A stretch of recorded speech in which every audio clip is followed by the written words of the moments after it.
Bonjour et bienvenue dans le podcast NBA Corner où nous allons revenir aujourd'hui sur la victoire des Knicks face aux Pacers qui joueront un Game 6 dans la nuit de samedi à dimanche. On va parler de la qualification du Thunder face aux Wolves pour les finales NBA. Pour m'accompagner, c'est Charles que je salue immédiatement. Salut Charles. Salut Josh, salut à tous. Alors ça y est Charlie, le Thunder est en finale NBA, on va en parler toi et moi. 13 ans après le voyage réalisé par Kevin Durant, Russell Westbrook et James Harden quand ils étaient des tout jeunes joueurs dans la ligue. Donc voilà, le Thunder c'est fait, les Wolves bye bye, on va faire le bilan toi et moi de cette équipe des Wolves également. Mais avant toute chose, je voulais parler des Knicks. Les Knicks qui sont toujours en vie dans cette série. Quelque part, il n'y a pas de surprise. Au bord de l'élimination, les Knicks ont fait ce qu'ils savent faire le mieux, c'est-à-dire se battre de toutes leurs forces pour rester en vie. Ce ne sera pas facile de venir à bout de cette équipe de New York, clairement, surtout si tu es sur le parquet du Madison Square Garden avec son ambiance de feu. Charlie, on a vu Karl Anthony Towns et Jaylen Brown se distinguer une nouvelle fois. Mitchell Robinson a été... Jalen Brunson, ouais. Mitchell Robinson a été absolument majestueux défensivement. Le reste de l'effectif a suivi. En face, Tyrese Haliburton, transcendant dans le Game 4 à domicile, était aux abonnés absents et personne pour prendre la relève. Samedi, les Pacers seront de retour à la maison avec l'opportunité de clore cette série pour atteindre les finales NBA pour la première fois depuis 2000. Un voyage réalisé avec Reggie Miller, Jalen Rose, Austin Crusher, Rick Smith, toute la clique là.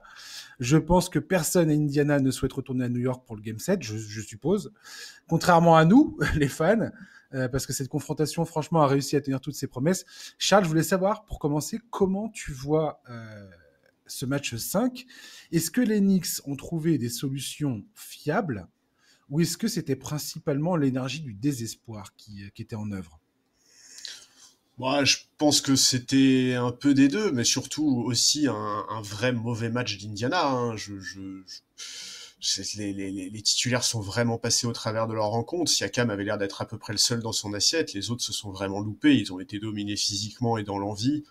On a revu le mauvais visage d'Haliburton après quelques semaines où on voyait sa meilleure version. Et effectivement, en face, les Knicks ont sorti un très gros match dans la lignée du duo Brunson-Towns, qui était pourtant incertain. Mais pas seulement. On a vu Thibs faire des ajustements plutôt sensé. Il a ouvert sa rotation depuis 2 ou 3 matchs, avec notamment un Delon Wright qui fait du bien défensivement et dans sa gestion. Landry Shamet aussi, même un mec comme Precious Achiuwa a eu le droit de regoûter au parquet. Moi, j'avoue que j'ai un peu de mal à comprendre son absence dans la rotation depuis le début des playoffs, parce que je trouve quand même que l'année dernière, il a prouvé qu'il pouvait être utile dans cette configuration-là. Voilà, je suis pas... En fait, j'aurais été plus confiant quant à un possible retour des Knicks dans cette série et un potentiel match 7 s'ils avaient remporté ce match-là face à une bonne équipe d'Indiana, mais j'ai vraiment pas eu l'impression qu'on avait de bons Pacers la nuit dernière. Et alors, je crois pas du tout à la théorie comme quoi ils voulaient finir à la maison. Je pense qu'ils savent très bien qu'il faut pas laisser passer l'occasion de terminer la bête blessée et que de toute façon, c'est dans leur intérêt d'en finir le plus vite possible, mais c'était vraiment un match sans. Alors oui, c'est un peu décevant parce que cette équipe, elle est quand même très fun à suivre, mais Siakam l'a dit après le match, ça arrive ce genre de match, ça arrive de pas être dedans, de se faire bouffer dans l'envie. Ce qui compte, c'est surtout de voir quelle réaction ils auront sur le match 6 à domicile, les ajustements que va faire Carlisle, la réaction d'Haliburton et des autres titulaires. Mais je pense que c'est un peu des deux. Je pense qu'on a vu un très bon match des Knicks et un très mauvais match des Pacers. Ouais, selon Cleaning the Glass, c'était le pire match en termes de offensive rating des Pacers de tous les playoffs. Un des pires matchs de leur saison, tout simplement. Les Pacers ont 0 victoire et 4 défaites quand ils marquent moins de 110 points toutes les 100 possessions dans un match de playoff. Ouais. Ils en ont 11 victoires pour 0 défaite quand ils atteignent cette barre. Donc effectivement, c'était un match sans, c'est ce qu'on a bien senti. Et puis dès le début du match, on a compris que New York jouait avec voilà ce désir de ne pas mourir, de ne pas se laisser éliminer, avec Brunson qui a commencé le match en fanfare. Et on en parlait toi et moi un peu en off tout à l'heure. Karl Anthony Towns est en train de nous faire une série absolument grandiose. C'est grâce à lui qu'ils sont aussi dans la course, parce qu'il a eu un rôle déterminant dans le Game 3 notamment. avec 20 points sur ses 24 points inscrits dans le dernier quart-temps. Et si tu vois ce qu'il produit sur l'ensemble de cette série, j'ai l'impression que les Pacers n'ont pas vraiment de solution contre Karl Anthony Towns à lui opposer. Bah, c'est clair qu'il a une importance qui est énorme dans cette équipe, et oui, hier il a été très juste, il n'a pas eu peur d'aller batailler dans la raquette quand c'était nécessaire, il a été agressif, il s'est battu en défense, franchement ça fait plaisir à voir. On sait que Karl Anthony Towns a l'image d'un joueur soft, bah, là en ce moment, et notamment la nuit dernière, il prouve que non, il est pas si soft que ça. Il faut vraiment qu'il fasse très attention avec les fautes idiotes, parce que bah, parfois on se demande vraiment ce qui lui passe par la tête. Et... C'est la marque de Kat, Charlie. Ouais. Kat ne serait pas Kat s'il n'y avait pas ces fautes à la con qu'il nous sort 1 ou 2 fois par match et qui parfois peuvent être extrêmement coûteuses. Ça, c'est Ouais, sûr et c'est ça. En certain. fait, le problème, c'est que le très très très haut niveau, et là on parle vraiment de l'élite absolue, ça se joue sur des détails.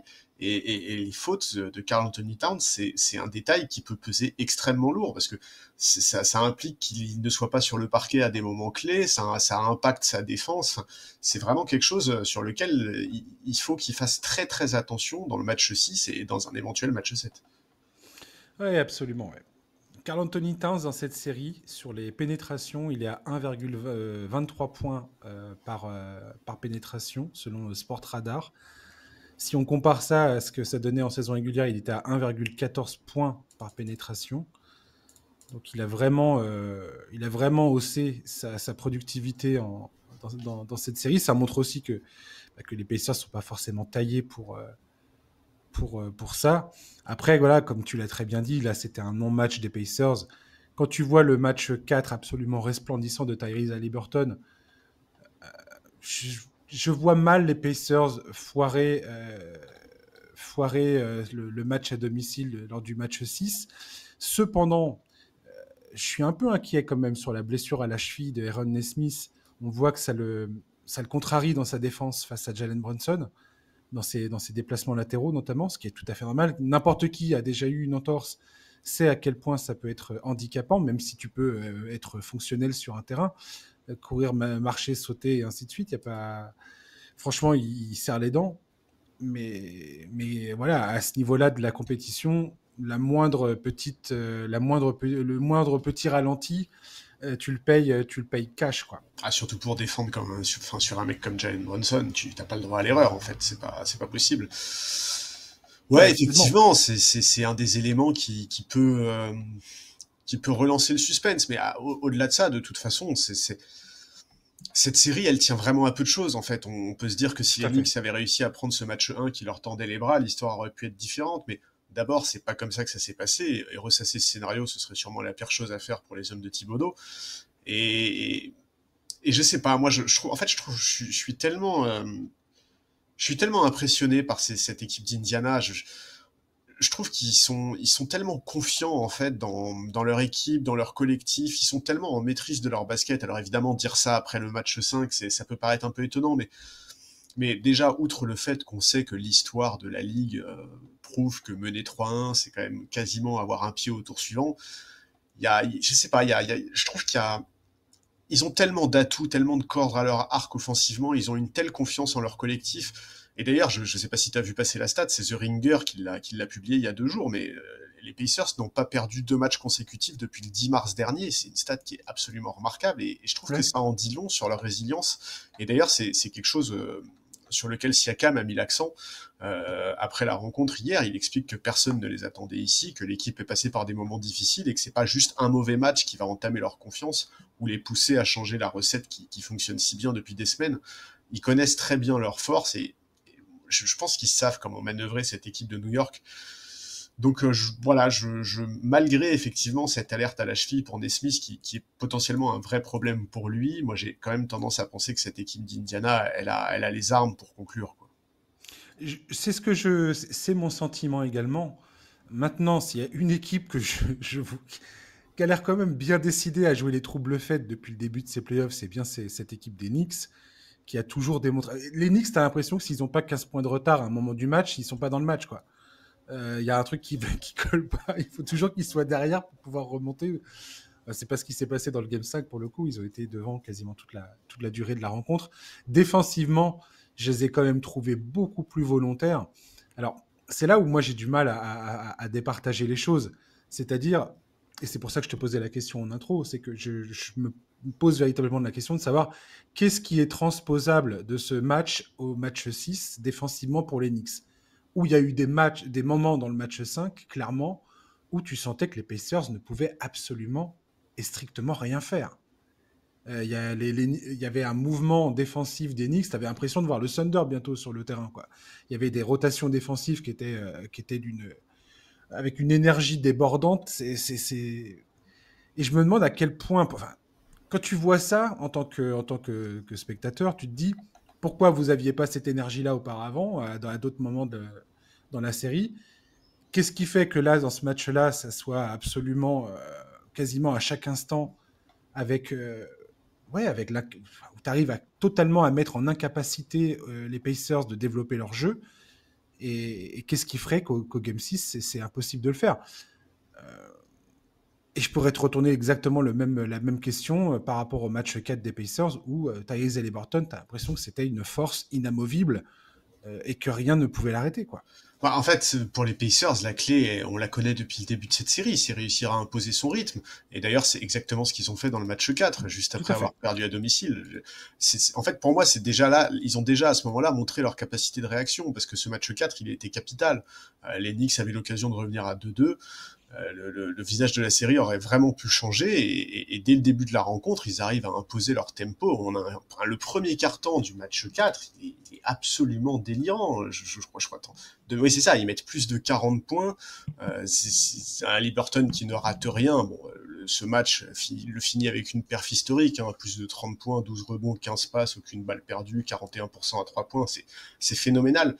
Et on sait très bien que le rythme était au cœur de leurs préoccupations après le match 3. TJ McConnell en avait parlé, Carlisle en avait parlé. C'est clairement leur erreur sur cette rencontre, c'est d'avoir joué selon le rythme des Knicks, d'avoir ralenti leur jeu pour s'y adapter. Et je pense que, en fait, je pense que dans une équipe d'Indiana, enfin cette équipe d'Indiana, quand elle est dans un jour normal, c'est-à-dire pas ce qu'on a vu sur le match 5, Complètement. bah, c'est difficile, quoi, parce que par exemple, la défense sur Haliburton, il faut que Michael Bridges soit absolument parfait, sinon, dès qu'Haliburton commence à prendre un peu confiance, à imposer un peu son rythme, ça devient un énorme problème. Et c'est ça qui était marquant dans le Game 5 d'ailleurs, c'est qu'Haliburton était totalement transparent Ouais, bah, il a été muselé. après cette performance transcendantale le match précédent, quoi. Ouais, mais c'est un de ses petits défauts, Haliburton, en fait, c'est d'avoir de Mmh. temps en temps, tu vois, ces matchs où il passe un peu au travers. Ouais. Voilà, en fait, je pense que aujourd'hui, pour les Knicks, il y a des vrais problèmes. Un des gros problèmes, par exemple, c'est la difficulté que Thibodeau a à cacher Brunson en défense. Il est ciblé par les Pacers comme il l'est toujours ciblé, sauf que cette Ouais. fois-ci, Ah oui, les... il est ciblé en permanence. Il n'a pas été horrible dans le match 5 pour le coup. non, et c'est à signaler parce que franchement, Ouais. avant sur la série, c'est Ouais, catastrophique. tu m'en avais parlé, tu m'as envoyé des messages. Bah ouais, c'est en fait Ouais, c'est la très grosse c'est faiblesse fascinant. Ouais. défensive de cette équipe et Indiana arrive particulièrement bien, enfin, arrivait avant ce match 5 particulièrement bien à en tirer parti, bien plus que les adversaires précédents des Knicks sur ces playoffs. Et c'est vrai que de temps en temps, quand Brunson et Towns sont sur le parquet, on sent que la défense de New York est en souffrance sur ces minutes, et surtout quand Indiana arrive à imposer son rythme. Et c'est un énorme problème, parce que en fait, pour casser le rythme des Pacers, les Knicks ont besoin de faire des stops défensifs, et c'est comme ça qu'ils réussiront à imposer leur jeu sur demi-terrain. Et c'est vrai que ouais, moi j'ai un peu tendance à trouver que cette série, elle affiche vraiment les limites défensives de Jalen Brunson. Il doit en faire plus. Alors oui, il souffre de son manque de taille, mais même comme ça, il doit donner plus. C'est un joueur extraordinaire, un talent offensif incroyable, un joueur clutch au possible. Jamais j'aurais imaginé qu'il devienne ce joueur-là, mais on peut pas non plus complètement occulter le fait que c'est un trou noir parfois en défense, quoi. Ouais, qui est exploité à 200% par les Pacers. Ce qui est assez drôle d'ailleurs, si tu regardes un peu les chiffres, c'est que New York a pris 15 tirs de plus que les Pacers, alors que c'est les Pacers justement qui essayent d'imposer ce rythme éreintant où tu forces justement, tu fais le jeu des possessions, hein, c'est ce dont on avait parlé lors de la preview. Ils ont remporté la bataille des rebonds, ça c'est moins surprenant. Ouais. Ils ont eu moins de ballons perdus, pareil, ça c'est une donnée quand même excessivement importante côté Knicks, c'est un des éléments clés pour ne pas prendre la flotte absolument dans tous les sens. Donc ouais, j'ai hâte de voir ce que ça va donner. Tyrese Haliburton, Charlie, j'aimerais qu'on parle un peu plus de lui parce que toi et moi, on s'était posé la question. Alors, je sais pas si on en a déjà parlé dans le podcast, mais j'arrête pas de penser à ça tout le temps. Je sais pas si tu te souviens, c'était le début de la saison 2023-2024, au moment où Haliburton vraiment explose et où il a des chiffres qui ressemblent à. Enfin, il a une production qui ressemble vraiment à une production de franchise player, mais Ouais. élite. Ah Vraiment oui, oui, il fait un début top, de top, saison, top ouais. niveau, quoi. Ensuite, il s'était blessé. Il avait quand même continué à jouer pour essayer de passer la barre des 65 matchs, mais sa production n'était jamais redevenue pareille. Euh, les playoffs avaient été en demi-teinte. Le début de cette saison-là, là, qu'on est en train de vivre, c'était clairement pas la joie. Lui-même en a parlé, tout le monde en a parlé. On se disait, mais voilà, et toi et moi, on en avait parlé beaucoup de fois en off dans le podcast. On s'était dit, mais est-ce que Tyrese Haliburton est capable de retrouver ce niveau-là qu'on avait vu à l'époque où on s'est dit, mais c'est hallucinant ce qu'il est en train de faire, ce joueur-là. Jamais on aurait deviné qu'il puisse qu'il puisse avoir une telle production sur le terrain. Et là, avec cette équipe des Pacers, c'est exactement ce qu'il est en train de faire depuis plusieurs semaines, pas seulement depuis le début des playoffs, depuis plusieurs semaines, là, il a totalement renoué avec ce niveau-là, il est redevenu ce joueur capable de vraiment plier un match à sa volonté. Et les joueurs capables de faire ça sont excessivement rares en NBA. Ils ne sont pas nombreux dans l'histoire, on s'en souvient tous, puisque ça devient toujours des légendes de cette ligue. Et franchement, je suis assez ravi. Je suis à la fois étonné et ravi de voir que Tyrese Haliburton est capable de répondre au présent dans le moment en plus où tout le monde attend Ouais. ça. C'est-à-dire que tu peux être excessivement bon en régulière, mais si tu ne l'es jamais en playoff, ça ne sert à rien, quelque part, j'ai envie de Bah, te tout à dire. fait, ouais, non, mais On t'as a, on raison. a connu plein de joueurs comme ça, tu vois, qui étaient époustouflants en régulière et en playoff, il n'y a plus personne. Et lui, avec cette équipe d'Indiana, arrive à faire ça, arrive à produire ça. Et franchement, je parle de ça parce que ce match 4 de Tyrese était vraiment quelque chose Exceptionnel. ouais, d'exceptionnel. Ouais. Ah, C'est c'était très, très bien. vraiment une des perfs de playoff les plus incroyables auxquelles j'ai pu assister. Quoi. Vraiment. Ouais, non, mais je suis d'accord, hein, c'était fascinant, et oui, moi, je suis tellement content de le voir revenir à ce niveau-là, parce que on sait bien qu'il a galéré, et c'est intéressant de voir que son équipe l'a jamais lâché, qu'ils ont toujours cru en lui, qu'ils ont toujours eu confiance en sa capacité à retrouver son niveau, le niveau qu'il avait sur la saison 2023-2024, je crois, comme tu l'évoquais. Ouais, ouais, c'était au début de cette saison-là, ouais. Et ouais, ouais, c'est un plaisir de le voir comme ça. Enfin, en fait, on a déjà parlé du fait que cette équipe, elle est construite pour être menée par Tyrese Haliburton, et il a un côté qui est, en fait, c'est tellement satisfaisant parce que bon, ce match 4, il est exceptionnel. Pour moi, ce qui est surtout exceptionnel dans ce match 4, en fait, c'est le fait qu'il mette sa trentaine de points. Parce qu'on sait que c'est un distributeur hors norme. On sait qu'il a la capacité d'être extrêmement propre dans son jeu. Bon, peut-être pas au point de lâcher 15 passes pour 0 balle perdue à tous les matchs en playoff, évidemment. Mais qu'il soit en plus, si tu veux, capable de tirer à plus de 41% à 3 points, d'être à ce point-là contributeur sur le box score, enfin sur le nombre de points marqués. En fait, je trouve vraiment que il est en train de faire des playoffs là. Mm. Je sais que c'est pas du tout la démarche, je sais qu'il s'en fout complètement de cette histoire, mais on revient forcément à cette histoire de joueurs overrated, de joueurs surcotés. Là, il est juste en train de montrer que il fait partie de l'élite des meneurs de la ligue et qu'il n'est pas du tout à la ramasse par rapport aux tout meilleurs joueurs. En fait, sur cette série, qui est le meilleur joueur sur le parquet? Celui qui a le plus d'impact, c'est clairement C'est Liberton. Haliburton, tu vois, et ça veut Mais, dire quelque ouais, chose. ouais. C'est important. On est en train de parler d'une finale de conférence. Il est face à Jalen Brunson, qui est considéré unanimement comme un des tout meilleurs meneurs de la ligue. Dans son équipe, il y a jamais eu une hiérarchie très claire entre Pascal Siakam et lui. D'ailleurs, Siakam lui aussi fait une série extraordinaire, mais vraiment, ouais, Haliburton sur ses playoffs, il est en train de montrer des choses. Enfin, tu vois, ces buzzer beaters, ces performances, c'est des trucs, ce serait fait par LeBron ou par Doncic, Mhm. mais toute la planète en parlerait pendant des semaines, en fait. Mais absolument. absolument. Et tu prêches un convaincu. Je suis moi-même fan d'un joueur qui subit exactement les mêmes, Oui, tout à fait. Ben voilà, exactement. la même, et qui est boudé par les grands médias, dirons-nous. Je pense que quand tu es fan NBA, tu sais à peu près, enfin, quand tu es un fan assidu, tu sais à peu près à quoi t'en tenir avec Tyrese Haliburton. C'est rare d'avoir des joueurs comme ça qui sont capables. Je veux dire, voilà, on parle de gars comme Nikola Jokic, comme LeBron James, comme tous les meilleurs joueurs de l'histoire qui en sont capables, par leur talent, de vraiment influencer le jeu à tous les niveaux. Enfin, quand ils sont dans un grand jour, il n'y a pas vraiment grand-chose que tu arrives à faire. Tyrese Haliburton fait des feintes de regard pour faire ses passes. Il a une façon de décortiquer une défense qui est absolument magistrale.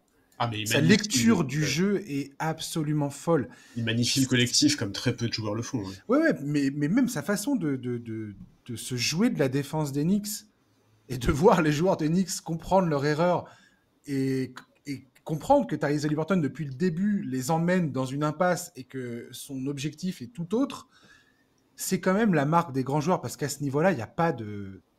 C'est excessivement compliqué de tromper ton adversaire parce que le scouting, il est impitoyable. Tu es scouté dans tous les sens. Il n'y a qu'un joueur doté d'une créativité hors pair qui arrive à avoir ce genre de résultat, qui arrive à tromper une défense, surtout quand tu as en face un coach qui est dont c'est la spécialité. Donc, franchement, c'est assez fou. Et tu parles de Pascal Siakam. Toi et moi, on en avait parlé de ce transfert de Pascal Siakam. Moi, j'avais des doutes sur le fait que Pascal Siakam soit l'élément qui permettra aux Pacers de passer le cap.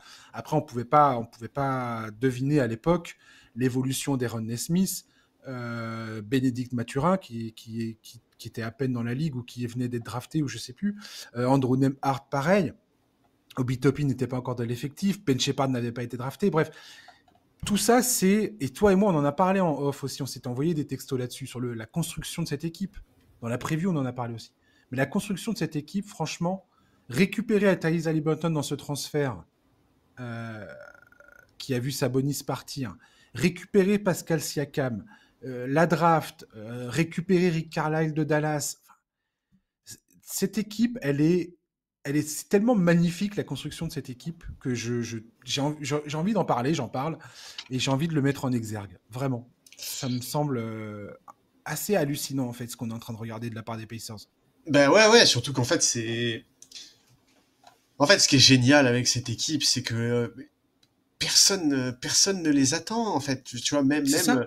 en fait, ils prouvent là sur ces playoffs que leur place en finale de conférence l'année dernière n'était pas du tout due qu'aux blessures dans les rangs de leurs adversaires, comme comme on l'a beaucoup lu, comme on l'a beaucoup entendu. Cette équipe, elle est tellement bien construite, elle est tellement bien coachée, elle a une attaque qui propose tellement de variations. Enfin, vraiment, c'est un plaisir immense de les suivre. Et franchement, Rick Carlisle, il prouve encore une fois qu'il est un des très très très grands coachs de cette ligue. Et oui, le trade de Siakam, enfin là, il fait une série de dingues, Siakam. Défendre sur lui, c'est tellement compliqué. Je trouve que c'est pas assez mis en avant. En fait, pour moi, ce joueur, il est l'illustration parfaite de cette équipe. C'est un symbole en fait, il est incroyablement sous-estimé. Moi, j'entends quasiment jamais parler de Siakam quand on parle des meilleurs joueurs à son poste. Il est incroyablement polyvalent. Il a une capacité à sanctionner dans le corner qui est remarquable. Son jeu au poste est quasiment ingérable aujourd'hui pour les Knicks. Sa taille et sa mobilité, il punit tous les mismatchs. Et en plus, contre-attaque aussi, magnifique. ouais, et les interviews d'après-match, quoi. En fait, ce mec-là ne pense que collectif. C'est un bonheur de l'écouter en interview d'après-match ou en conférence de presse. Il est constamment en train de mettre l'équipe en avant. Il a une mentalité qui est incroyable. Il a jamais ses coéquipiers. Enfin, franchement, ouais, c'est vraiment un plaisir. Et en fait, ouais, maintenant, avec un peu de recul, la présence de Siakam dans cette équipe, elle a tellement de sens que c'est encore une fois extrêmement bien joué. Et ouais, ouais, vraiment, je suis sous le charme. Et en plus, là, t'as mentionné Bénédicte Mathurin. C'est l'excellente nouvelle des 2 derniers matchs côté Pacers, c'est son retour en forme. Il a une énorme importance en sortie de banc. Il était en galère depuis le début de la série. Là, il a vraiment retrouvé ses sensations et c'est un atout qui est extrêmement important pour son équipe. Ouais, les Pacers, pourquoi j'en fais des caisses comme ça? C'est vraiment la compétence à tous les étages. Et en tant que fan de NBA depuis beaucoup d'années, pour moi, c'est vraiment quelque chose auquel je suis extrêmement sensible, en fait. En plus, le fait que Indiana, que les Pacers soient une équipe soit pas un grand marché, ce n'est pas une équipe qui a beaucoup de moyens, qui va pas faire des transferts hyper clinquants, qui est vraiment obligé de se dépatouiller à la marge en NBA. Voilà, c'est ni New York, ni les Lakers, ni ce genre d'équipe. Et je dis pas, New York, on peut en parler aussi, parce que New York, le renouveau de cette équipe est absolument, remarquable. Mais les Pacers, c'est une équipe qui a adopté une philosophie depuis des années, et d'être aux portes des finales 25 ans après avoir fait ce voyage avec Reggie Miller à l'époque, qui était vraiment la période dorée pour les fans des Pacers. Et quand tu vois tout ce qu'il faut, toutes les cases qu'il faut cocher pour dire voilà, ça c'est réussi, ça c'est réussi, ça c'est réussi, ça c'est réussi. Franchement, je trouve ça admirable, quoi. Ouais. Et ça me fait rire parce que comment dire, le plan, le projet des Pacers, c'est pas un truc dont on parle ad vitam aeternam dans les podcasts ou dans les articles, tu vois. Mais on C'est n'en pas parle forcément jamais, une jamais. équipe dont on parle de cette manière-là, tu vois. Mais tout Et à c'est fait. pour ça que c'est important, à mes yeux, de pointer ça du doigt, parce que c'est vraiment absolument génial ce qu'ils sont en train de faire. Et la difficulté de ce qu'ils font doit être soulignée. Voilà. Ouais, c'est ça, et d'autant plus que je regardais, moi, là, il y a quelques jours, par curiosité, ce que les bookmakers et les différents médias NBA pronostiquaient en début de saison. Et à l'Est, les Pacers, c'était tellement loin du haut du panier, mais vraiment, il y avait Boston, New York, Philadelphie, Milwaukee, et il y avait un paquet d'équipes qui étaient annoncées plus haut et plus performantes qu'eux. Et encore une fois, comme l'année dernière, eh ben, ils sont là en finale de conférence, et contrairement à l'année dernière, bah, ils ont aujourd'hui de très très fortes chances d'aller en finale, quoi. Mais parce que les Pacers sont une équipe qui n'a pas de joueurs considérés comme étant top 10 Ouais, tout à NBA fait. hors Tyrese Haliburton. C'est ce qu'on est en train de dire. Tyrese Haliburton, quand il est vraiment dans ses meilleures dispositions, c'est un joueur qui est absolument et qui, comme un mec comme Jokic, enfin Jokic, ça devient un peu plus commun parce il l'est depuis longtemps maintenant. Enfin, ça fait 5 ans qu'il est au sommet de son art.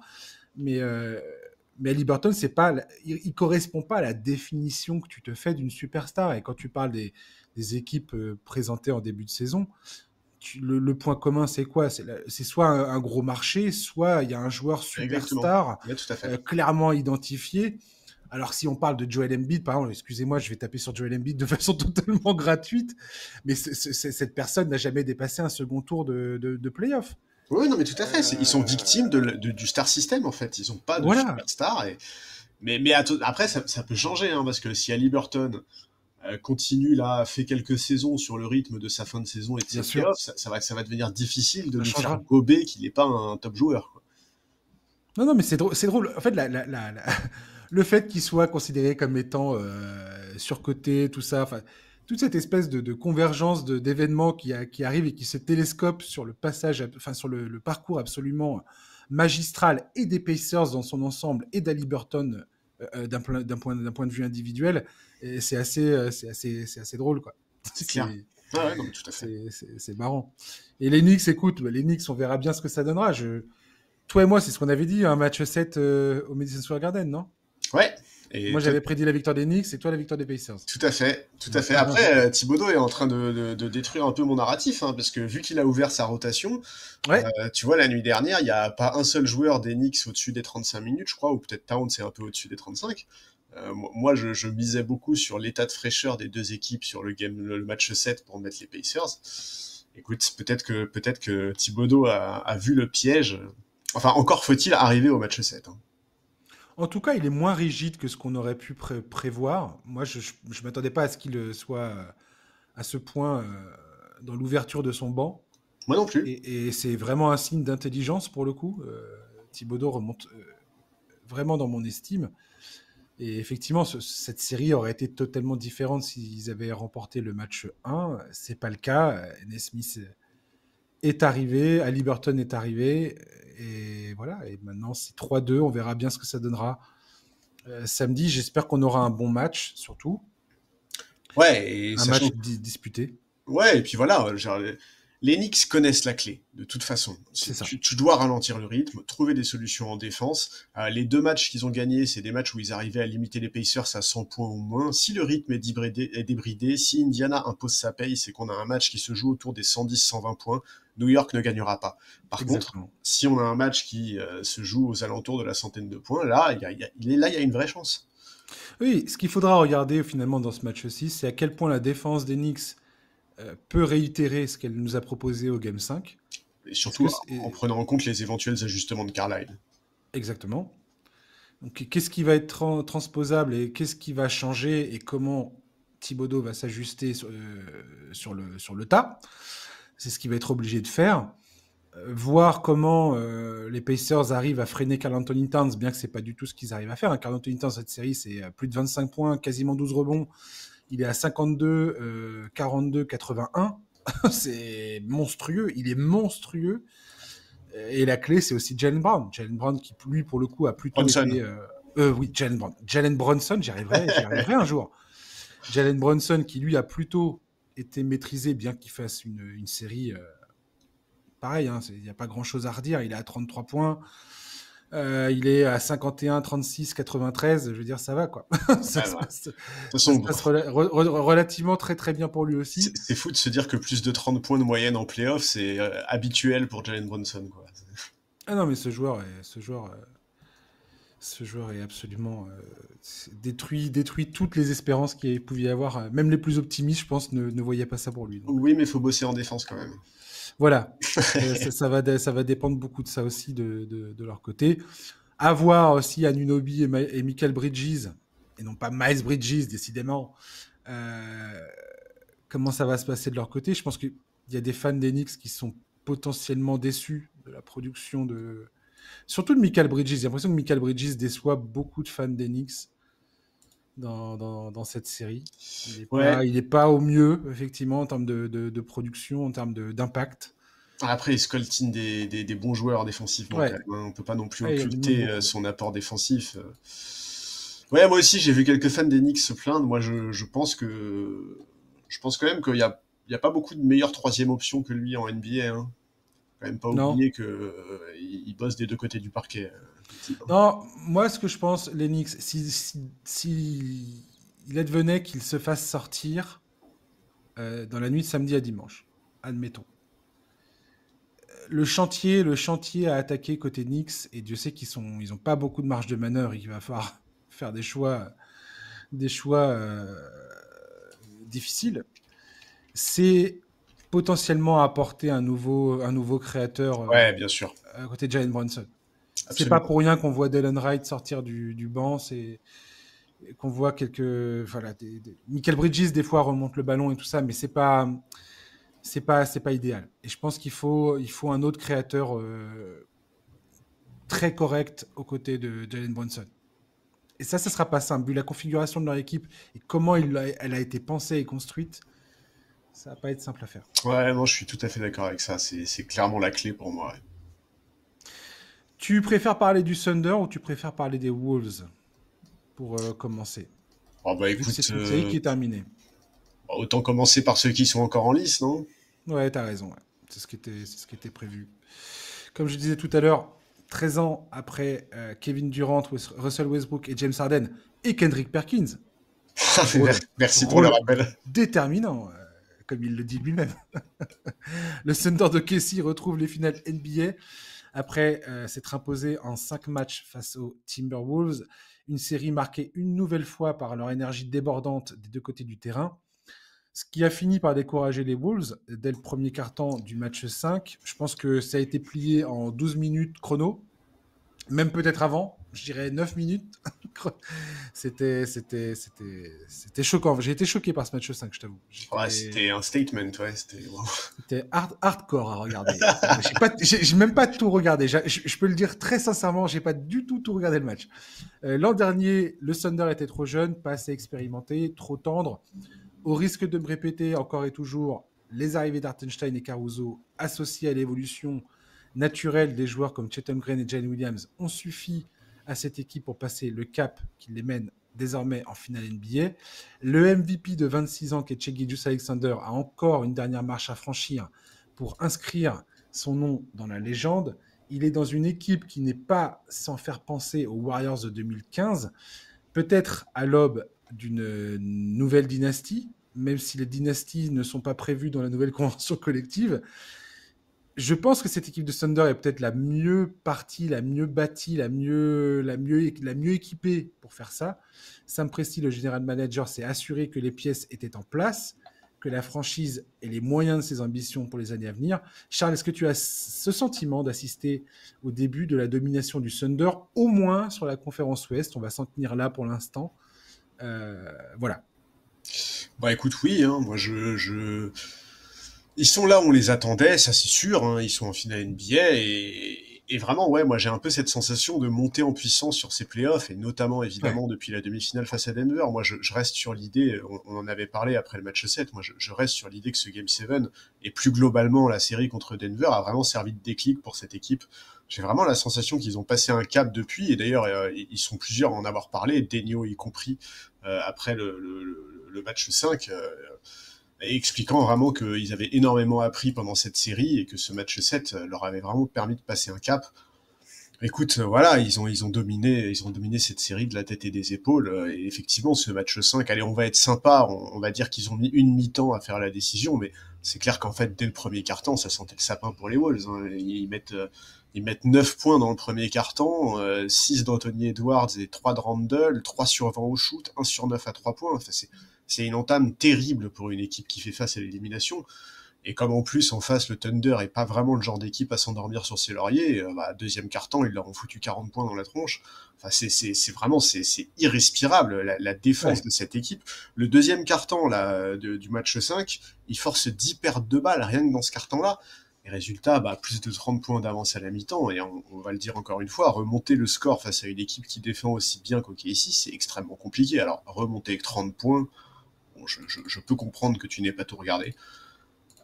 Écoute, ouais, cette équipe, elle est extrêmement impressionnante. Là, ils sont dans une situation qui est parfaite. Ils vont pouvoir regarder la fin de la série entre Knicks et Pacers tranquillement, en sachant que quel que soit leur adversaire, ils seront les grands favoris. En plus, ils seront les plus frais. Ils ont l'occasion d'écrire l'histoire. Et ouais, cette équipe, qu'est-ce que tu veux dire? On a dit que les Pacers étaient remarquablement bien construits. Qu'est-ce que tu veux dire sur cette équipe d'OKC? C'est encore plus hallucinant, en fait. Tous les petits doutes qu'on pouvait avoir sur eux, ils sont en train de répondre. Jalen Williams et Chet Holmgren, notamment, Ouais. montrent qu'ils sont parfaits dans leur rôle de lieutenant.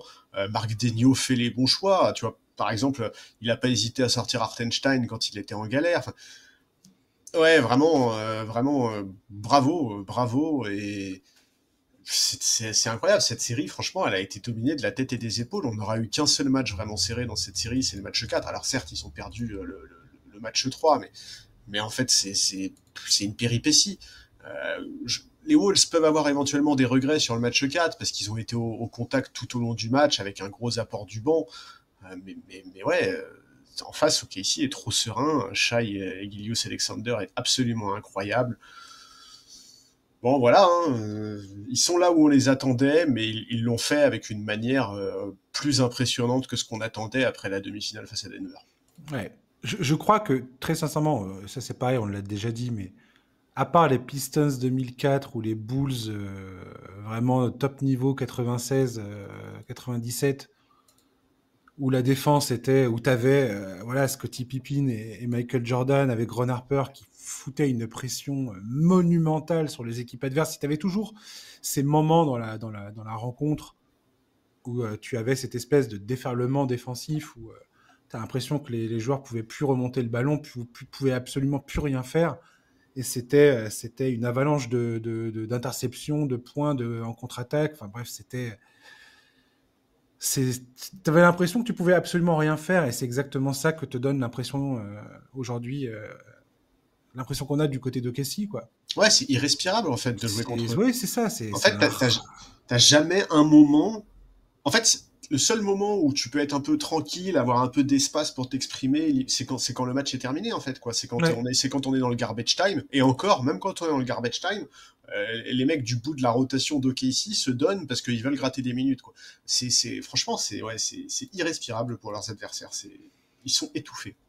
Et quand écoutes Marc Desno qui explique que, voilà, que lui, aujourd'hui, dans son vestiaire, il y a aucune difficulté, selon lui. Il dit, voilà, moi, je coach des jeunes gens.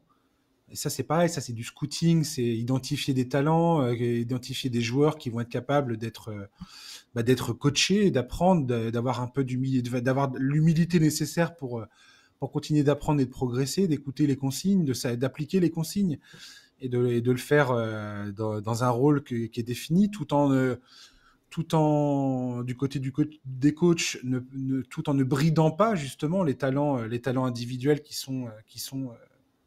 que tu ramènes dans l'effectif. Et ouais, t'as l'impression que c'est vraiment une histoire rêvée du côté du Thunder, quoi. Je pense pas que Presti reconnaîtra qu'il y a un côté revanchard dans sa façon de faire. Mais ayant suivi cette équipe au moment de Kevin Durant, Russell Westbrook, James Harden, voilà, il y a eu cette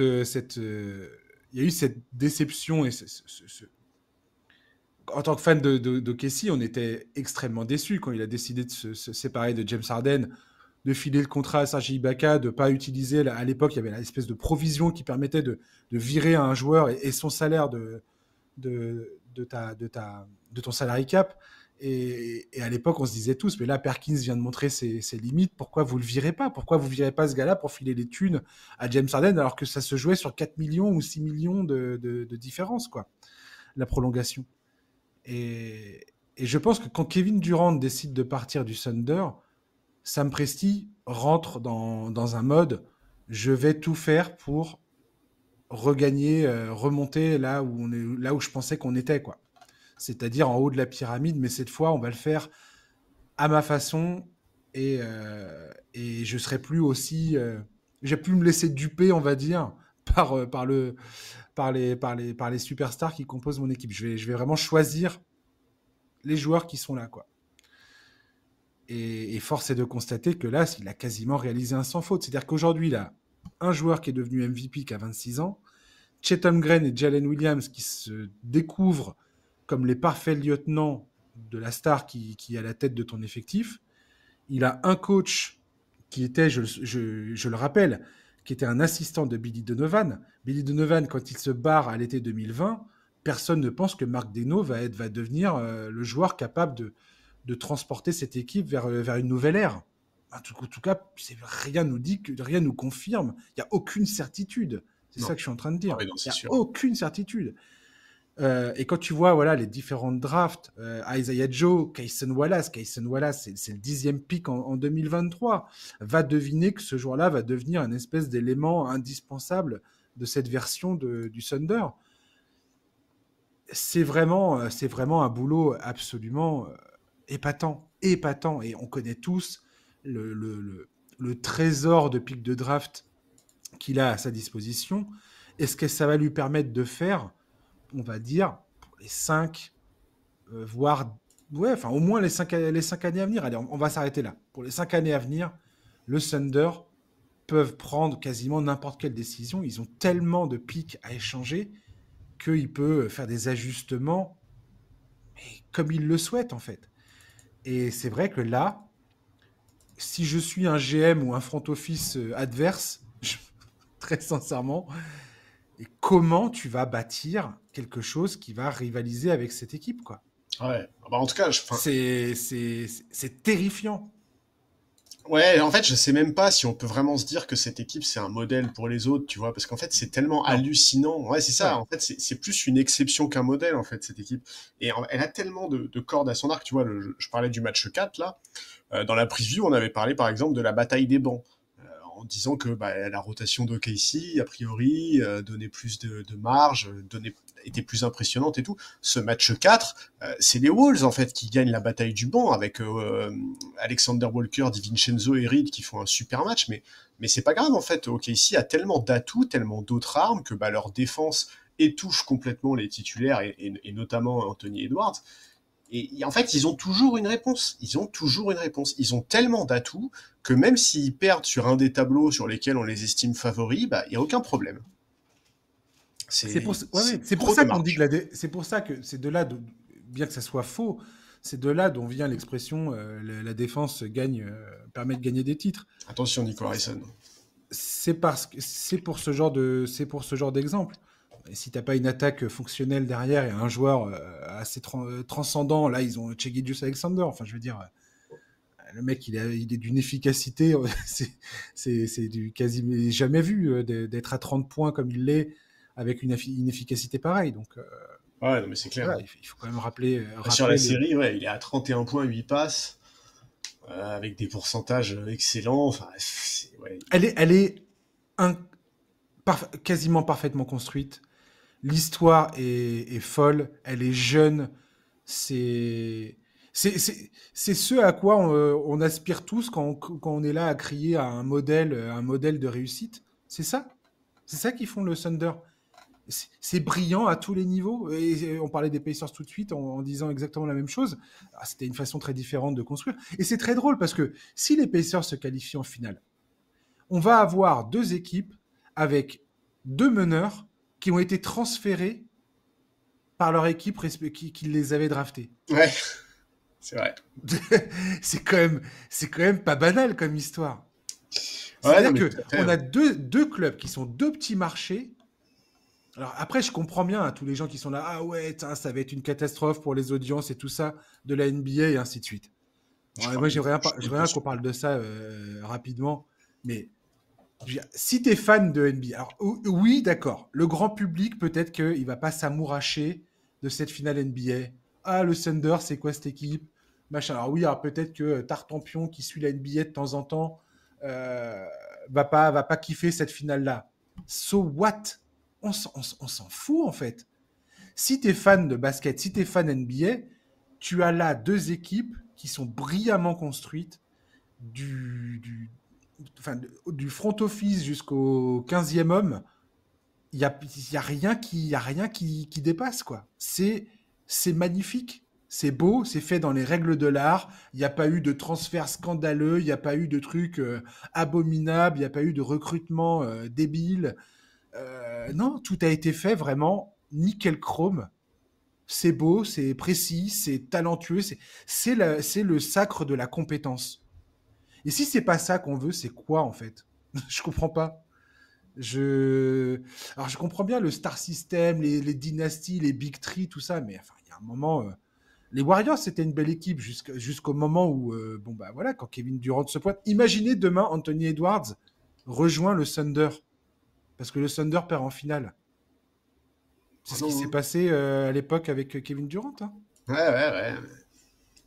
Ça ne me tente pas. C'était pire encore, parce qu'ils menaient 3-1, ils se sont croûtés 4-3, et après ils se barrent dans l'équipe qui a remporté 73 victoires. Il faut remettre le contexte dans le droit dans les bottes, quoi. Non, mais oui, moi, pour revenir sur ces discussions sur les audiences, sur l'affiche sexy ou non, je ne comprends pas. Je comprends pas ce qui est intéressant là-dedans. On n'est pas diffuseur, nous, en fait. On s'en fout, en fait, de savoir s'il y a 1000 ou 5000, 20 000 ou 50 millions de personnes devant le match. Je comprends pas à quel moment c'est un enjeu qui préoccupe les fans. On s'en fout complètement, en fait. Oui, sans compter qu'on n'arrête pas de voir ça par le prisme de la télévision. Faut arrêter un moment. La télévision, il n'y a pas que ça aussi, tu vois. Il y a toute l'audience sur les plateformes et ainsi de suite. Ce qui est beaucoup plus opaque pour le coup. On n'a plus les audiences des diffuseurs autres que la télévision traditionnelle. Oui, et en plus, là, la série entre Knicks et Pacers, elle fait des excellentes audiences, et je suis persuadé que dans le lot, il y a des gens qui vont se dire, mais attends, mais cette équipe d'Indiana, elle est trop fun à suivre, et je vais regarder leur finale, en fait, c'est tout. Et vraiment, quand bien même les audiences seraient mauvaises, mais qu'est-ce qu'on s'en fout? En fait, on regarde pas un match pour se dire ah ben on est des milliers à le regarder. On regarde un match pour se dire mais c'est un super match de basket, c'est une affiche qui est magnifique, c'est deux équipes qui sont géniales à suivre. Vraiment, en fait, je ne comprends pas ces discussions sur les audiences. Vraiment, c'est inexplicable pour moi. Et on n'a aucun intérêt à militer pour que la NBA suive cet agenda. Se disent ah putain merde, ah ouais putain attends non il faut mieux vaut qu'on ait que des gros clubs à chaque fois, ça sera beaucoup mieux pour ceux que si on commence à croire aux théories du complot et que la NBA essaie de trafiquer les, euh, les affiches euh, et de mener son propre sa propre stratégie. Je veux dire, là, moi, quand si je vois les Pacers et le Thunder en finale, je vois deux équipes qui n'ont jamais dérogé à la règle et qui ont construit dans les règles de l'art leur effectif et leur billet, et ont tout à fait mérité leur billet pour les finales, quoi. Mais surtout, moi, c'est une affiche. Enfin, Je... c'est une affiche qui me branche vraiment. Enfin, tu vois, Mais tout à fait. je pense ça. Je suis pas loin de penser que sur les playoffs qu'on a vus, c'est mon affiche de rêve en fait. Vraiment, je le pense sincèrement. Je suis désolé pour les fans des Knicks, mais vraiment sur ce qu'on voit depuis le début de ces playoffs, moi cette affiche entre Pacers et Thunder, même si je pense que le Thunder sera grandissime favori, ça ne change rien au fait que c'est une affiche qui me plaît énormément. Complètement. Ces playoffs auront été de façon assez minoritaire, enfin minoritaire. Je dis ça, je vais énerver tous les fans des. Je suis le premier, hein, je veux dire, Denver a été blessé. Les blessures font partie du deal.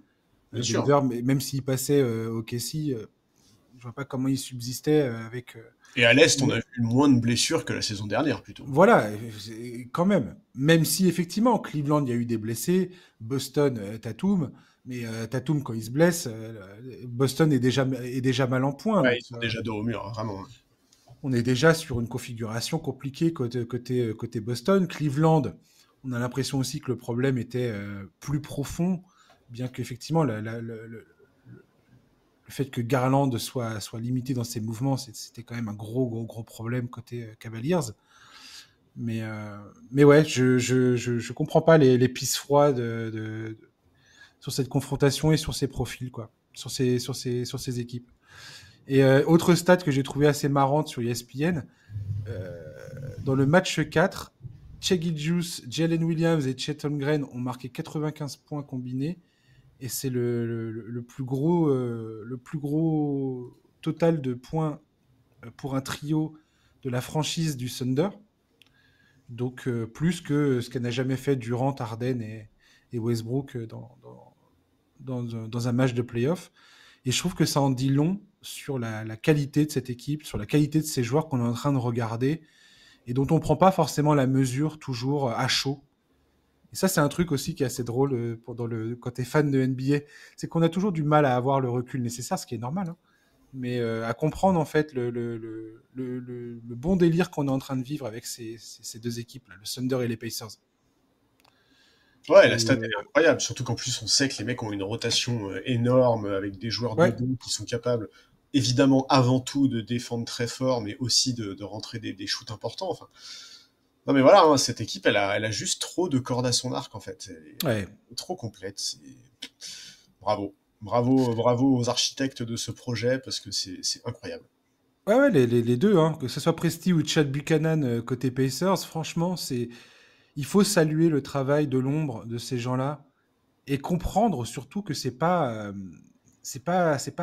dû au hasard, quoi. Enfin, il y a une partie de hasard et une partie chance parce que tes joueurs se blessent pas et ainsi de suite. Enfin, tu vois, ça, bien évidemment, ça restera toujours en ligne de compte. Mais le socle, les fondations de ta franchise, c'est pas un hasard. Ce sur quoi tu bâtis, ce sur quoi tu construis. Voilà, ça, c'est pas un hasard. Tout à fait.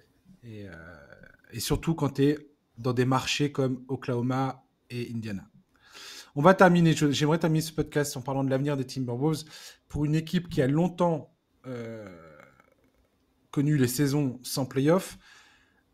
Le simple fait d'atteindre les finales de conférence Ouest 2 années consécutives est un exploit que les fans ne doivent surtout pas oublier de savourer. à mon sens. Alors bien sûr, la frustration de la défaite aux portes des finales NBA et tout ce que ça comporte, hein, quand on approche à ce point, tu te dis, tu te vois, tu te dis, ça y est, on va enfin atteindre cet ultime niveau, cet ultime level. Et ben non. Mais les Wolves savent qu'ils comptent dans leur rang un joueur d'exception, en la personne d'Anthony Edwards, un excellent lieutenant, en Jaden McDaniels.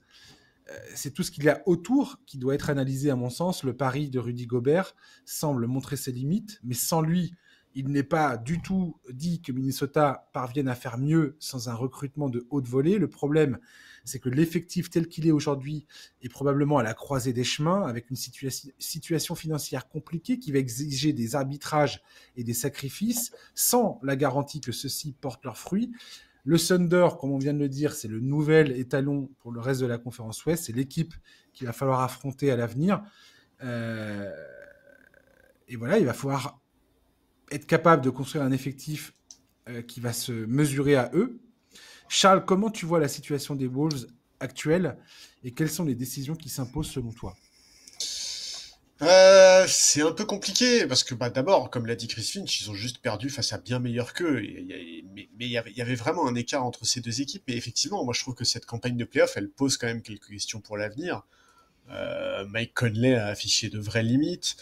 Julius Randle et Naz Reid ont tous les deux une player option pour l'année prochaine et les deux, a priori, vont la décliner et il faudra faire des choix du coup pour les Wolves. Il y a Nickel Alexander-Walker aussi qui a montré sur ses playoffs qu'il vaut bien plus que les 4 millions qu'il touchait cette année et qui va être free agent. Rudy Gobert, tu l'as dit, a affiché des limites et il a encore 3 années de contrat entre 35 et 38 millions. Enfin, Ouais, il y a des... on va reparler de Rudy Gobert, j'ai des trucs à dire là-dessus. Ouais, il y a vraiment des grosses décisions à prendre pour cette équipe qui, tu l'as dit, vient de faire 2 finales de conférence en 2 ans, qui a un effectif vraiment intéressant avec des joueurs qui sont encore en progression. Edwards, McDaniels, Naz Reid, tous ces mecs-là ont 25 ans ou moins, mais ça va être dur de garder tout le monde. Moi, j'avoue quand même, je voudrais juste revenir un tout petit peu sur la Mhm. série là. J'ai été un peu déçu par Anthony Edwards. J'avais déjà dit la semaine dernière que je l'avais trouvé trop discret dans le troisième quart-temps du match 2 quand OKC était en train de produire son run qui allait leur permettre de tuer le match. Là, ce match 4 que j'ai évoqué tout à l'heure et qui se joue à rien, hein, le match se joue à 2 points.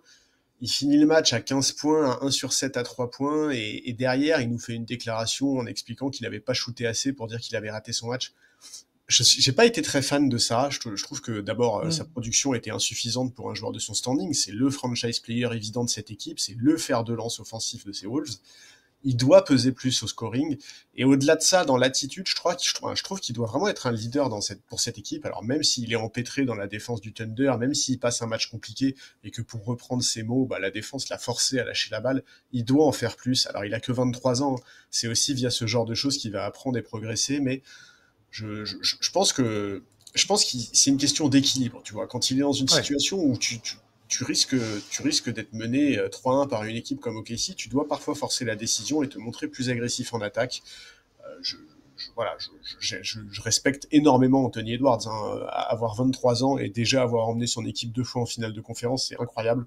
Mais il doit trouver l'équilibre assez fin entre tirer ses coéquipiers vers le haut en n'hésitant pas à les servir quand les défenses se concentrent sur lui et réussir à forcer la décision dans les moments importants. Je ne l'ai pas trouvé très lucide dans ses déclarations d'après-match. Mhm. Mais c'est clair que voilà, l'avenir lui appartient et j'ai vraiment hâte de voir quelles décisions vont prendre les Wolves.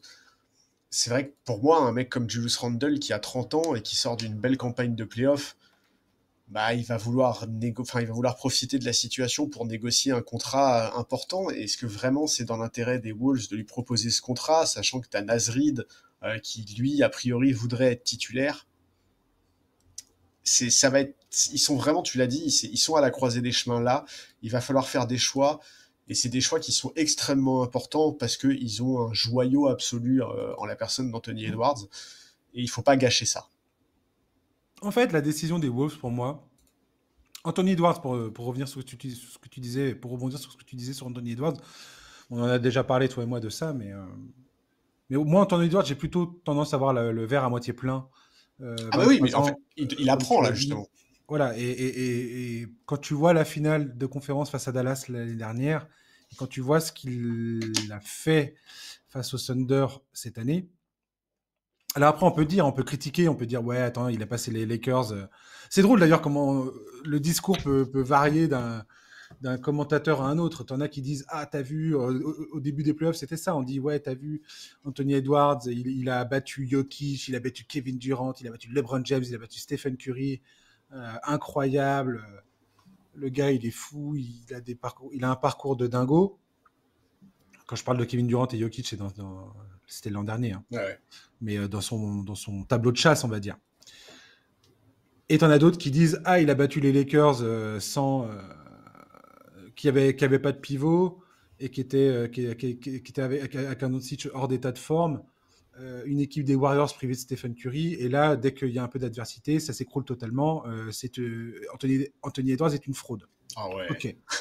Donc, faut toujours nuancer les propos. Moi, je trouve que Dallas, quand tu vois la confrontation face à Dallas l'année dernière, il y avait des vrais problèmes de lecture, il y avait des vrais problèmes où il essayait justement de forcer l'issue, de prendre les tirs, de jouer, de faire du hero ball, mais à tort et à travers. Et résultat, c'était extrêmement frustrant à regarder. Et tu voyais bien que c'était pas du tout comme ça qu'ils allaient remporter.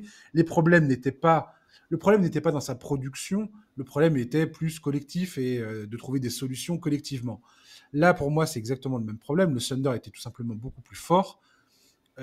Et lui était frustré individuellement. Cependant, moi, j'ai trouvé dans cette campagne de playoff que Edwards a montré beaucoup plus de maturité dans le fait qu'il était en train d'essayer de lire les actions, d'anticiper les mouvements de la défense, de lâcher la gonfle quand il avait pas de tir à proprement parler, de comprendre comment les rotations défensives venaient vers lui pour aller trouver le coéquipier démarqué, soit directement, soit avec passe en faisant tourner le ballon. Donc moi, j'ai trouvé que sa progression était hyper encourageante dans sa lecture et dans sa compréhension du jeu. Non, mais ça, je suis assez d'accord, et c'est aussi pour ça que je parle d'équilibre à trouver, en fait. Non, mais je sais bien que t'es pas en train de le descendre. Non, mais je sais, en fait, mais pour revenir sur ces déclarations, tu vois, en fait, je comprends ce qu'il dit quand il explique qu'il a joué juste. En fait, c'est une discussion qu'on a souvent eue, toi et moi. Est-ce qu'un franchise player doit forcer ses tirs malgré une très bonne défense, ou alors apprendre à lâcher la gonfle et à trouver son coéquipier le mieux placé? C'est vraiment une question d'équilibre, en fait. Mais quand tu es dans une situation où tu risques d'être mené 3-1 par une équipe comme OKC, je crois que tu dois parfois te faire violence pour forcer la décision et te montrer un poil plus agressif en attaque. Mais encore une fois, il a que 23 ans, et tu vois, c'est dans ces moments-là qu'il apprend, en fait. Et avoir déjà une telle expérience des playoffs à cet âge-là, parce qu'on parle d'un mec, il doit avoir une quarantaine de matchs de playoffs sur son CV, Anthony Edwards, à 23 piges, c'est dingue. Donc évidemment, c'est hyper important pour l'avenir. Et j'espère, je suis d'accord avec toi, je trouve qu'il y a une vraie progression entre ces playoffs de la saison dernière et ces playoffs de cette saison. Et c'est aussi pour ça que je dis que les choix que les Wolves vont faire cet été sont extrêmement importants, parce que moi, je veux que dans un an, on puisse dire la même chose, tu vois. On puisse dire dans un an, Anthony Edwards a encore progressé en playoff. Alors, c'est ça, pour moi, c'est ça la vraie question, en fait. Toute la question philosophique quasiment des Wolves se tient là-dedans. C'est qu'est-ce que tu fais? C'est que là, les Wolves, ils ont déjà dépassé le second palier en termes de la convention collective. Ce qui fait que s'ils le font une troisième fois, ils vont avoir la fameuse contrainte d'avoir un premier pick de draft, donc leur prochain premier pick de premier tour de draft, ça sera en 2032, ça sera immédiatement redescendu à la 30e place de la draft. Donc là, ils commencent à avoir les pénalités qui tombent parce qu'ils sont dans une situation salariale. Ils ont déjà mis le paquet, on va dire. Si on résume, financièrement, ils sont déjà au max de ce qu'ils peuvent faire. Là, tu as très bien tout à l'heure exposé un petit peu les contraintes salariales qui vont être les leurs. C'est-à-dire que si Julius Randle opte dans son option et que Naz Reid fait de même, je pense que Naz Reid, il va renégocier. Mais si Julius Randle opte dans son option à 30 millions, t'es déjà dans une grosse limitation. Je crois que ils ont plus que 58 millions pour re-signer Reid et pour re-signer Alexander Walker. Autant te dire que ça passe pas. Ah, mais de toute façon, en fait, alors je suis d'accord avec toi, mais de toute façon, ça ne va pas arriver. Ah non, c'est 27 millions. 27 millions, c'est ça, pardon, excuse-moi. J'ai retrouvé mes notes. 27 millions si Randle opte pour son option. Ça veut dire que, clairement, tu peux pas du tout re-signer le truc. En fait, ma question, et après je te laisse exposer le truc, mais ma question c'est ça, c'est est-ce que tu plombes les finances de ton équipe pour une équipe qui vient clairement de montrer ses limites, ou est-ce que la stratégie des Wolves ne serait pas plutôt la meilleure stratégie? C'est, pour moi, tu gardes Edwards et McDaniels, sûr et certain, et tu fais un pas de recul, voire 2 pas de recul, c'est-à-dire que tu commences à bouger les gros salaires et à imaginer voilà, un transfert de Rudy Gobert, de faire en sorte que... Mais ça, c'est sur un plan à 2 ou 3 saisons. Pour assainir les finances et développer les jeunes, c'est-à-dire que là, tu vas développer, pendant ce temps-là, les Rob Dillingham, tu vas développer les Terrence Shannon, tu vas développer les Jalen Clark, ces gars-là, et en espérant qu'ils arrivent à prouver quelque chose et à se développer en termes de talent, voir si tu les gardes ou si tu les gardes pas, si tu peux les transférer et pour qui, pourquoi, enfin bref. Mais est-ce que c'est pas, qu'est-ce que devraient faire les Wolves en fait? Parce que là, j'entends également dans les rumeurs et je termine définitivement là-dessus. Il y en a qui disent pourquoi ils transféreraient pas Rudy Gobert aux Suns pour récupérer Kevin Durant, qui était dans les rumeurs de transfert à l'intersaison là en février dernier, et essayer d'aller gagner le titre l'année prochaine. Est-ce que Kevin Durant pour aider Rudy Gobert, ça change quoi que ce soit? Et tu fais comment exactement derrière? Et quel genre de contrat, combien de temps ça va durer?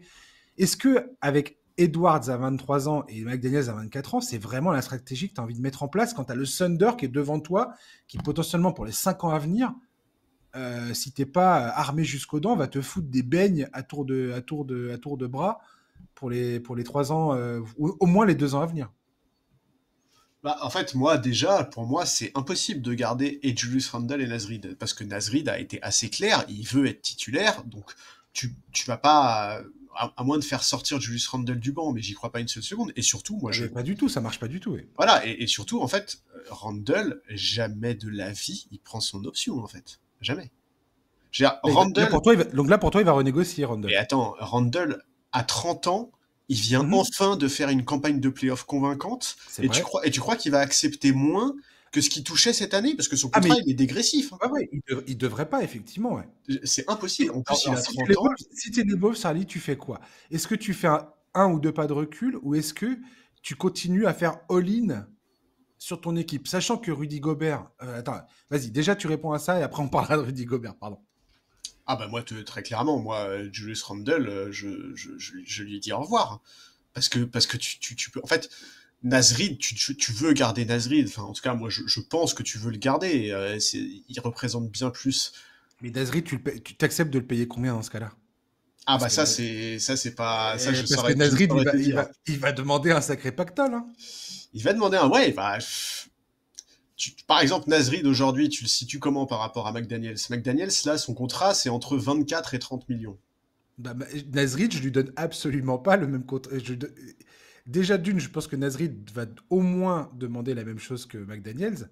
Et pour moi, c'est pas possible en fait. Jamais tu payes Nasrid ce salaire-là. Tu penses qu'il Très va demander clairement. Hein. autant? Ah je sais pas hein, Je s'il pense va qu'il va demander demander autant. autant, ouais. Ah, largement, ouais. Bah écoute on verra. Je pense qu'il trouvera une équipe qui lui proposera un salaire comme celui-ci. Oui mais d'accord Et un mais rôle de titulaire. c'est vrai. Maintenant est-ce que ce sera une équipe qui lui permettra de rejouer des finales de conférence rapidement? Ça c'est une question. C'est ce qu'il a dit en conférence de presse. Il a dit, voilà, si tu as des ambitions, parfois tu es obligé de faire des sacrifices. Absolument, Que ce absolument. soit financier ou en termes de rôle et de minutes de jeu. Est-ce que quand tu vois Nasrid sur cette campagne de playoff, tu te dis, j'ai envie que ce mec-là soit mon titulaire indiscutable? Excuse-moi, mais moi non. Je suis désolé, hein, mais alors, là pour le coup, je suis pas dans le verre à moitié plein, mais je sais pas. Nasrid me fera peut-être mentir plus tard, mais En fait, est-ce que tu peux trouver mieux? Est-ce que tu peux trouver beaucoup mieux que Nasrid pour moins cher? Bah, je pense que Nasrid est un joueur que tu remplaces oui, je suis d'accord. Tout comme sans Julius Randle, hein. sans souffrir absolument quoi. Julius Randle aussi, ouais. Bah, si vous l'aviez pas compris, je vous le donne en mille. Moi, pour moi, la stratégie des Wolves aujourd'hui, ça devrait être ça. Ça devrait être ça devrait être de se dire, on fait un ou deux pas de recul et on assainit les comptes. Et on n'est pas pied au plancher parce que c'est probablement pas la bonne stratégie à suivre. Par contre, il faut absolument que Anthony Edwards soit, euh, soit OK Bah avec ouais, ça. c'est clair, ouais. C'est extrêmement important en fait, c'est même Parce que là, tu vas capital. te dire, potentiellement, gars, on va faire du play-in maintenant. Parce que quand tu dis un ou deux pas de recul, ça veut dire au revoir Randle, au revoir Nasrid, au revoir Gobert. Ouais. Parce que Gobert, alors voilà, alors je vais juste terminer avec Gobert, comme ça sera dit. Mais Gobert, autant je l'aime beaucoup, Gobert. Mais en fait, je vais te poser la question, est-ce que Gobert est pas en train de montrer, quand tu vois son passage au Jazz, quand tu vois ce qu'il fait aux Bulls, Gobert, c'est un excellent joueur qui est capable de permettre à une équipe de vraiment disputer le dernier carré de la NBA. C'est énorme. Quand tu es dans le Final Four NBA, tu fais partie des 4 meilleures équipes de toute la ligue, c'est énorme. Mais je pense que Rudy Gobert, pour le coup, est un joueur trop exigeant en termes de construction. C'est-à-dire que ses limitations offensives, ses limitations à la passe, ses limitations, il n'est pas capable de dribbler, il n'est pas capable, C'est ses l'imitation dans limitations, tous les domaines sauf la défense, quoi. voilà, dans ses mouvements, c'est trop en fait. Je Ouais, pense je que suis d'accord. c'est trop de complications pour une équipe qui a vraiment une grosse ambition. Gobert, c'est un joueur autour duquel tu dois construire une équipe. Or, quand tu as Anthony Edwards et Jaden McDaniels, c'est pas possible. Ça peut pas être ta priorité. Tu peux pas te dire, ah, il faut que tout rentre autour de Rudy Gobert. Non, non, non, non, non, non, non, non. Pour moi, c'est une erreur. Ouais, je suis d'accord avec Et, et voilà, Rudy Gobert, je l'aime beaucoup. Je l'adore. J'ai souvent défendu Rudy Gobert dans ce podcast et je suis pas en train de le critiquer, de le descendre. Je dis juste que Rudy Gobert vient de montrer ses limites. Clairement, c'est trop d'emmerdement offensif avec lui. Et il est trop mal coordonné pour. Il y a trop de trucs que tu es censé savoir faire en NBA aujourd'hui qu'il ne sait pas faire. Des trucs basiques comme faire circuler le ballon, être capable de faire un move au panier. On ne demande pas d'être Hakim Olajuwon, mais juste d'être coordonné et d'être capable de faire un mouvement où trop souvent Rudy Gobert il fait des mouvements et tu te dis mais pourquoi tu fais ça, gars? Il y a zéro scénario où ça va bien se passer ce que tu es en train de faire. C'est clairement nul, quoi. Euh, et pourquoi tu le comprends pas? Pourquoi tu le fais, en fait?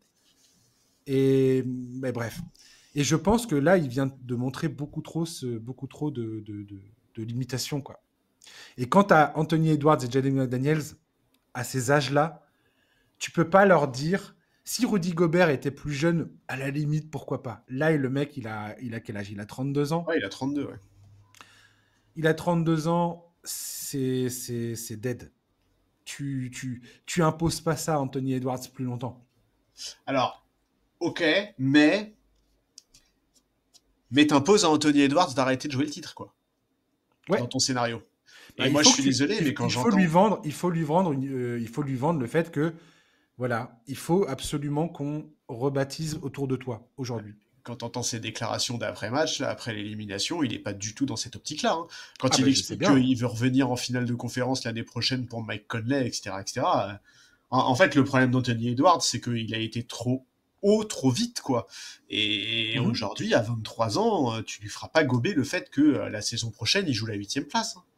Et ben j'ai envie de te dire que s'il comprend pas ça aujourd'hui, et ben j'ai des doutes sur le fait que Minnesota, ça se passe bien, étant donné je te dis, les limitations financières. Là, je ne parle pas du talent, je remets absolument pas en question ni le talent d'Anthony Edwards, ni le talent de Jaden McDaniels. Non, bien sûr. Je dis juste que pour les entourer, quand tu as un espèce de monstre absolu qui est le Thunder, si tu n'es pas capable de comprendre que tu n'auras pas les armes si tu repenses pas, si t'as pas une redéfinition profonde de la construction de ton équipe, et c'est ça qui est dur à avaler, c'est exactement ce que tu viens de dire. Anthony Edwards, il est allé très vite, très haut. Et c'était le risque d'ailleurs quand les Wolves ont commencé à faire all-in alors que le gars il avait 21 ans. C'est que tout d'un coup tu goûtes, t'as le goût du sang et puis bah, va dire après aux joueurs, bah non gars, il va falloir que t'arrêtes de te faire plaisir là. Va falloir baisser, courber les chines et encaisser pendant 2-3 saisons. C'est long, hein, 2-3 saisons. Ouais, et l'autre élément, moi, sur lequel j'ai des doutes dans ton scénario, je suis d'accord avec ton scénario, mais mais qui va récupérer le contrat de Gobert? Parce que les Suns, contre Kevin Durant, déjà leurs 2 contrats se valent absolument pas. Si tu veux récupérer le contrat de Kevin Durant, tu peux pas juste mettre le contrat de Gobert. Il y a quasiment 20 millions d'écart entre les deux. Ouais. Et encore une fois, Gobert, c'est jusqu'en 2028 qu'il faut le payer. Parce que tu te doutes bien que les 38 millions en 2027-2028, il va la prendre l'option. Je veux dire, il aura 35 ans ou 36, il y a personne qui va lui filer plus que ça. Le truc de Gobert aux Suns, c'est que ça permet aux Wolves de récupérer Kevin Durant et d'avoir un contrat expirant derrière.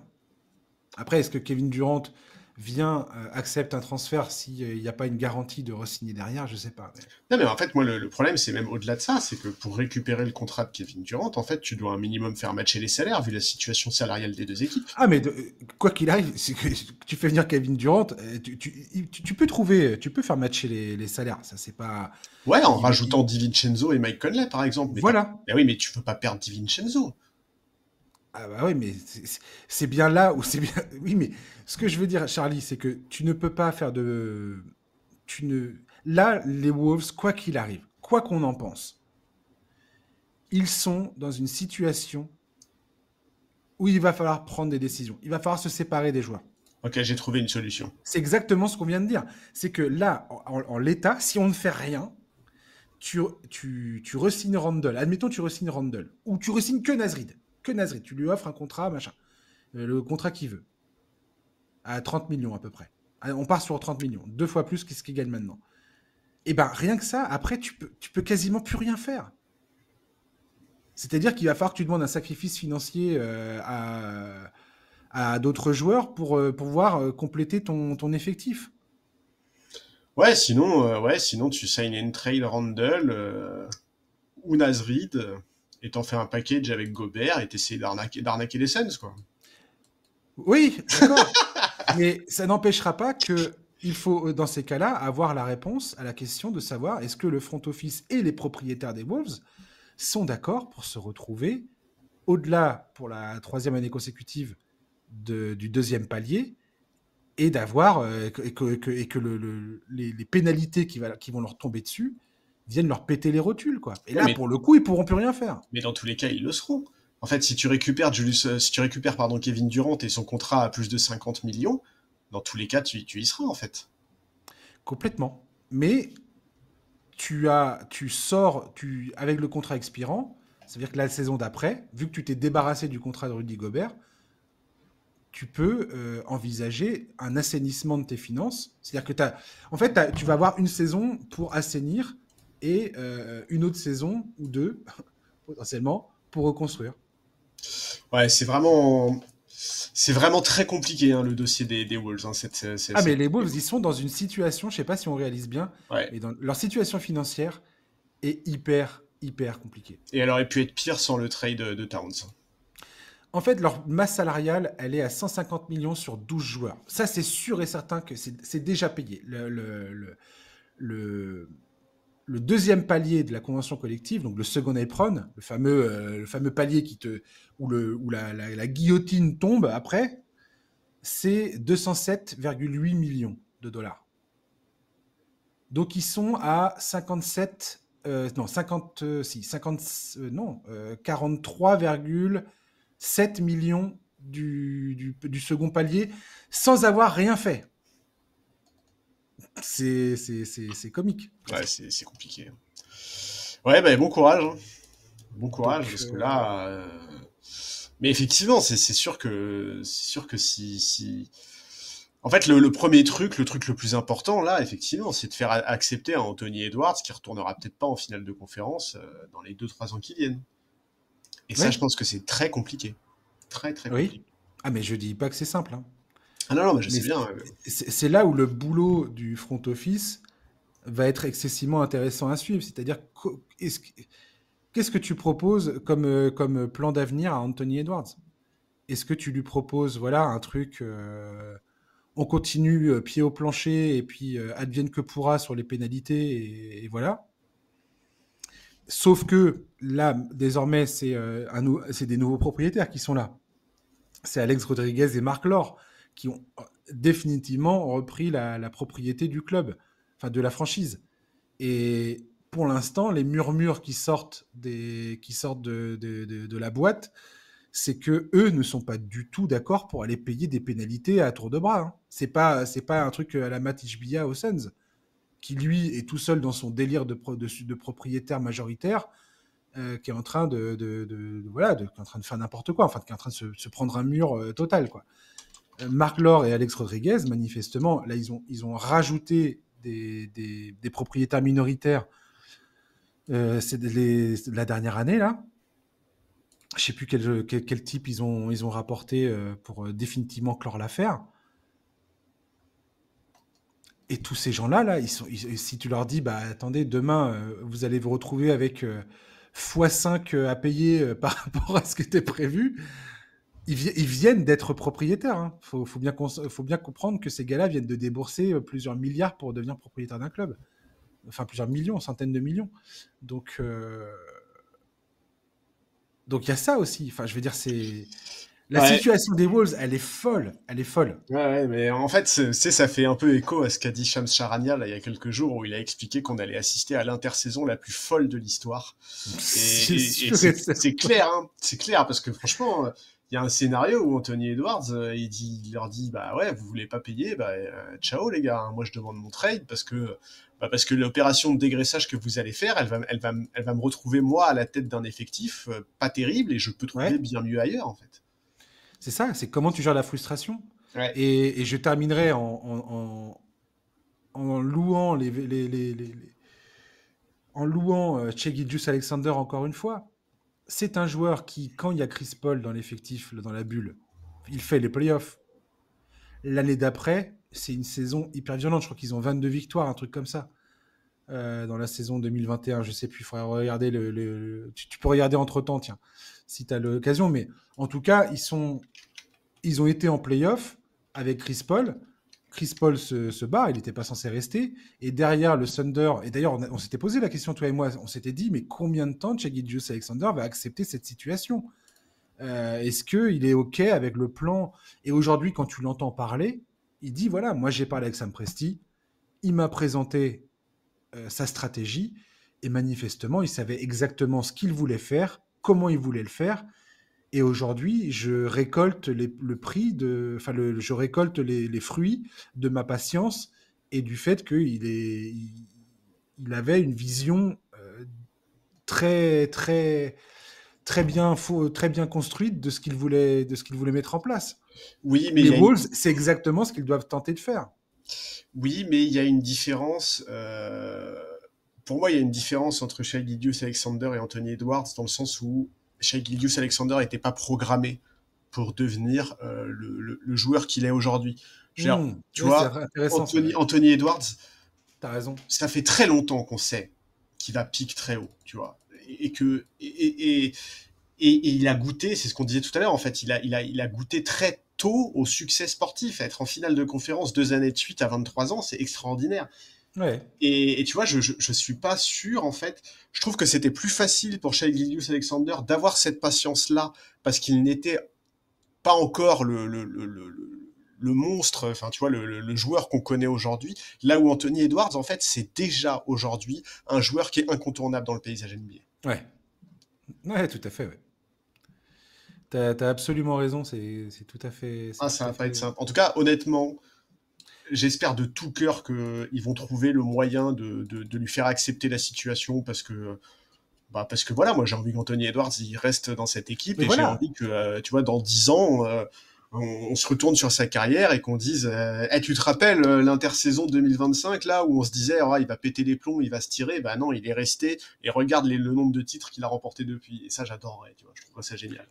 Et qu'on soit bien d'accord, c'est pas moi, petit podcaster, qui a une vision finalement très pertinente de la situation. Là, j'expose les chiffres que j'ai trouvés, les scénarios qui sont en train les bruissements qu'on voit sur les sites américains, et ainsi de suite, et que j'ai pu entendre dans les podcasts.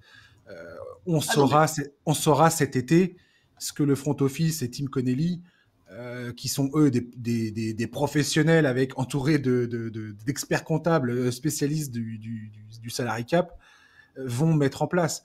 Ce que je suis en train de pointer du doigt, c'est le fait que on est face à une situation du côté des Wolves où dès cet été, et c'est le cas de beaucoup d'équipes, dès cet été, beaucoup d'équipes vont se retrouver avec la contrainte de repenser la manière dont ils ont bâti leur effectif. Les Wolves, comme les Nuggets, comme d'autres équipes, il y en a qui se retrouvent avec quasiment aucun capital de pick de draft, très peu de marge de manœuvre en termes de quel contrat on va pouvoir bouger, et ainsi de suite. Comme tu disais tout à l'heure, ah ouais, mais il faut matcher tel contrat avec tel contrat. C'est exact, tu as tout à fait raison, Charlie.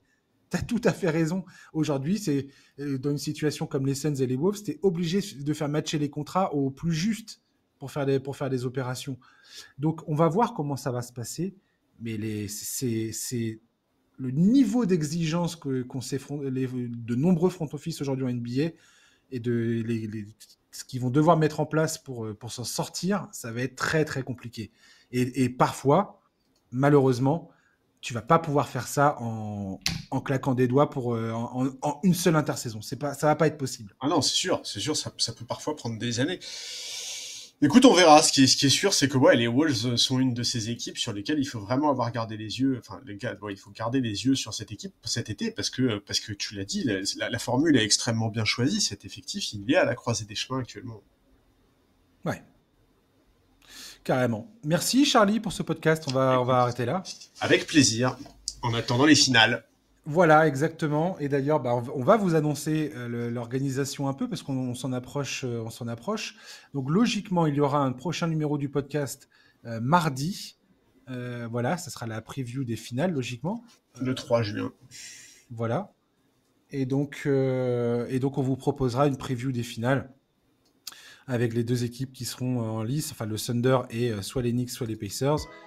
Et voilà, donc on aura ce podcast-là. Et après, comme la promesse qu'on vous a fait, c'est d'avoir un podcast ensuite tous les 2 jours. Donc là, on cassera le rythme habituel du vendredi exceptionnellement pour les finales NBA, ce qui est le summum de la saison. Donc voilà, après tous les 2 matchs jusqu'au titre, on vous proposera un épisode pour faire le bilan. Voilà, des épisodes qui seront plus courts qu'habituellement, plus courts que celui-ci, ça c'est sûr. Et puis voilà. Donc on se retrouve la semaine prochaine. Charlie, merci beaucoup, encore une fois. Avec plaisir. Chers auditeurs, merci de nous avoir écoutés pour ceux qui sont allés jusqu'au bout. Et puis on se retrouve donc mardi pour la preview des finales. Je vous souhaite de passer une bonne fin de journée, un excellent week-end. À ciao, bye bye.